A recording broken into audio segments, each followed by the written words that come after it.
لیکن الله چې علم پورته کوي د عالم نه علما وفات چې جاهل سره د قوم مشر شي، جاهل سره د علاقې مشر شي، د دې د خیر تمه بیا مکو چې د تناظرم نه یاد. بل حدیث کې راغلی دی ان الله لا يقبض العلم انتزاعا ينتزعه من العباد. الله ګوره د علم داسې د خلکو نه نالي چې د خلکو د سینو نه والي، ولکن يقبض العلم بقبض العلماء. لیکن الله چې علم پورته کوي د عالم نه علما وفات کوي. حتی اذا لم يبق عالما اتخذ الناس رؤوسا جهالا. تر دې چې کله یو عالم پاتې نه کی په دې ځمکه کې نو خلک خپل مشران جاهلان جوړ کی.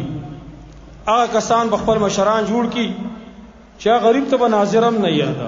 ډیر منګورو کله په دې معاشره کې ناظره د قران او ته نه یاده او د علاقې مشري ولا ور کړی. اتخذ الناس رؤوسا جهالا.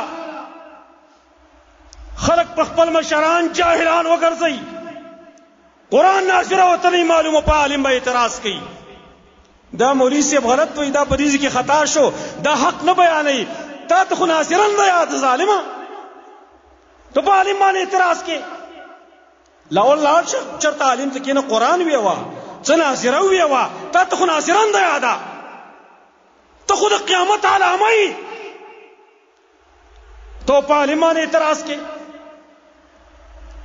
اتخذ الناس رؤوسا جهالا فسئلوا فافتوا بغیر علم. تپوس پمت کېدلی شي بلا علمي کې فتوی به ورکوي. فضلوا واضلوا. بخپلم ګمراه نور خلک یې ګمراه کړی دی چې جاهل سړی د قوم مشر شي، جاهل سړی د علاقې مشر شي، د ده د خیر تمه بیا مه کوه چې د تناظرم نه یاده سار مونځ کې هم نه شاملېږي. الله د علم دغه شان ته د خلکو نه رفترب ته باندې اخلي.